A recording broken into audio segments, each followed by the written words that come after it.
ആകാശവാണി. നമസ്കാരം. പ്രത്യേക വാർത്താ ബുള്ളറ്റിൻ വായിക്കുന്നത് ബിന്ദു. ഭഗവാൻ ബുദ്ധൻ പകർന്നു നൽകിയ മാനവികതയുടെ പാത കാലാതീതമാണെന്ന് പ്രധാനമന്ത്രി നരേന്ദ്രമോദി. ന്യൂഡൽഹിയിലെ റായ് പിത്തോറോ സാംസ്കാരിക സമുച്ചയത്തിൽ ശ്രീബുദ്ധനുമായി ബന്ധപ്പെട്ട പിപ്രാഹ്വ തിരുശേഷിപ്പുകളുടെ അന്താരാഷ്ട്ര പ്രദർശനം ഉദ്ഘാടനം ചെയ്യുകയായിരുന്നു അദ്ദേഹം. ഭഗവാൻ ബുദ്ധനുമായി ബന്ധപ്പെട്ട തിരുശേഷിപ്പുകൾ പ്രതീക്ഷയുടെ കിരണങ്ങളാണ് നൽകുന്നതെന്നും പ്രധാനമന്ത്രി പറഞ്ഞു. ന്യൂഡൽഹി നാഷണൽ മ്യൂസിയത്തിന്റെയും കൊൽക്കത്ത ഇന്ത്യൻ മ്യൂസിയത്തിന്റെയും ശേഖരങ്ങളിൽ സൂക്ഷിച്ചിരുന്ന പിപ്രാഹ്വ ചരിത്ര അവശിഷ്ടങ്ങളും പുരാവസ്തുക്കളും 1898 കണ്ടെത്തിയത്. അശ്ലീല ഉള്ളടക്കം നീക്കം ചെയ്യണമെന്നാവശ്യപ്പെട്ട് സമൂഹമാധ്യമമായ എക്സിന് ഇലക്ട്രോണിക്സ് വിവര സാങ്കേതിക മന്ത്രാലയത്തിന്റെ നോട്ടീസ്. വ്യാജ അക്കൌണ്ടുകളിലൂടെ സ്ത്രീകളുടെ അശ്ലീല ചിത്രങ്ങളും വീഡിയോകളും പ്രദർശിപ്പിക്കുന്നതിനും പങ്കിടുന്നതിനും ഉപയോക്താക്കൾ ഗ്രോക്ക് AI സേവനം ദുരുപയോഗം ചെയ്യുന്നുണ്ടെന്ന് എക്സിന്റെ ഇന്ത്യയിലെ മുഖ്യ ഓഫീസർക്ക് അയച്ച കത്തിൽ മന്ത്രാലയം അറിയിച്ചു. 2000 വിവര സാങ്കേതിക വിദ്യാ നിയമം, 2021 IT നിയമങ്ങൾ എന്നിവയ്ക്ക് കീഴിലുള്ള വ്യവസ്ഥകൾ എക്സ് പ്ലാറ്റ്ഫോം പാലിക്കുന്നില്ലെന്നും കത്തിൽ അറിയിച്ചിട്ടുണ്ട്. ഛത്തീസ്ഗഡിലെ ബിജാപൂർ ജില്ലയിലുണ്ടായ ഏറ്റുമുട്ടലിൽ സുരക്ഷാസേന 14 മാവോയിസ്റ്റുകളെ വധിച്ചു. ബസഗുഡ പ്രദേശത്ത് മാവോയിസ്റ്റ് സാന്നിധ്യമുണ്ട് എന്ന വിവരത്തെ തുടർന്ന് ജില്ലാ റിസർച്ച് ഗാർഡ് സംഘം തിരച്ചിൽ നടത്തുകയായിരുന്നു. വെടിവയ്പ്പിനൊടുവിലാണ് മാവോയിസ്റ്റുകളെ വധിച്ചത്.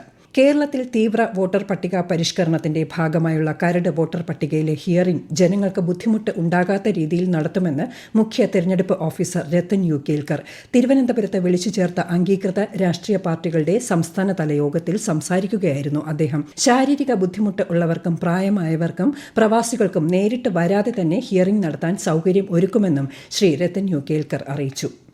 സംസ്ഥാനത്ത് കരട് വോട്ടർ പട്ടികയുമായി ബന്ധപ്പെട്ട പരാതികളും എതിർപ്പുകളും ഈ മാസം 22 വരെ സമർപ്പിക്കാവുന്നതാണ്. പ്രവാസി വോട്ടർമാർക്ക് പേര് ചേർക്കാനായുള്ള ഫോം 6A ഇതുവരെ 24,772 അപേക്ഷകൾ ലഭിച്ചു. അതിനിടെ പ്രവാസി വോട്ടർമാർക്ക് SIR നടപടികൾ പൂർത്തിയാക്കാൻ കൂടുതൽ സമയം അനുവദിക്കണമെന്ന മുസ്ലിം ലീഗ് തെരഞ്ഞെടുപ്പ് കമ്മീഷനോട് ആവശ്യപ്പെട്ടു. വരുന്ന നിയമസഭാ തിരഞ്ഞെടുപ്പിൽ ഉപയോഗിക്കുന്ന EVM, VVPAT യന്ത്രങ്ങളുടെ പ്രാഥമിക തല പരിശോധന വിവിധ ജില്ലകളിലെ കളക്ടറേറ്റുകളിൽ പുരോഗമിക്കുന്നു. ഫെബ്രുവരി 16 വരെയാണ് പരിശോധന. പരിശോധനയിൽ അംഗീകൃത രാഷ്ട്രീയ കക്ഷികളുടെ സാന്നിധ്യം ഉറപ്പാക്കാൻ കളക്ടർമാർ നടപടി സ്വീകരിച്ചിട്ടുണ്ട്.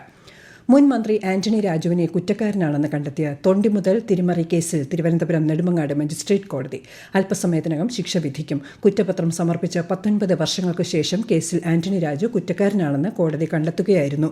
ലഹരിമരുന്ന് കേസിലെ പ്രതിയെ രക്ഷപ്പെടുത്താൻ അന്ന് അഭിഭാഷകനായിരുന്ന ശ്രീ ആന്റണി രാജു തൊണ്ടിമുതലിൽ കൃത്രിമത്വം നടത്തിയെന്നായിരുന്നു കേസ്. അതേസമയം ആന്റണി രാജു MLAക്കെതിരെ സെക്രട്ടേറിയറ്റിനു മുന്നിൽ യൂത്ത് കോൺഗ്രസ് പ്രവർത്തകർ പ്രതിഷേധിച്ചു.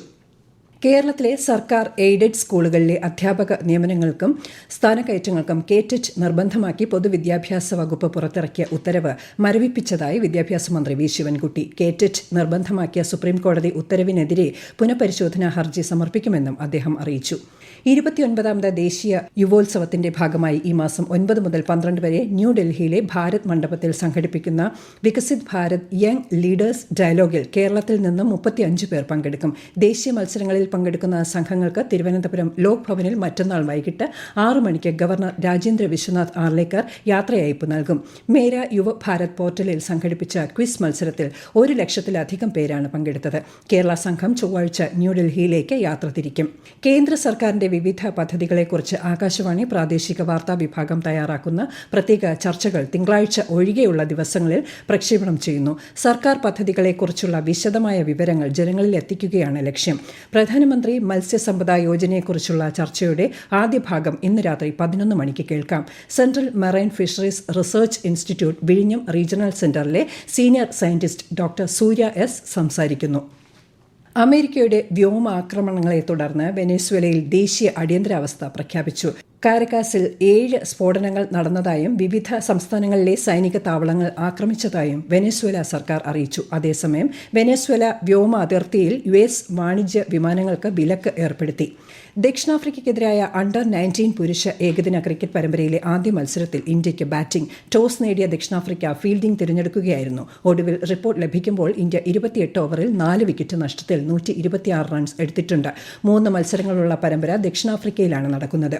KSRTCക്ക് 93.72 കോടി രൂപ കൂടി ധനസഹായം അനുവദിച്ചതായി മന്ത്രി KN ബാലഗോപാൽ. പെൻഷൻ വിതരണത്തിന് 73.72 കോടി രൂപയും മറ്റ് ആവശ്യങ്ങൾക്ക് 20 കോടി രൂപയുമാണ് ലഭ്യമാക്കിയത്.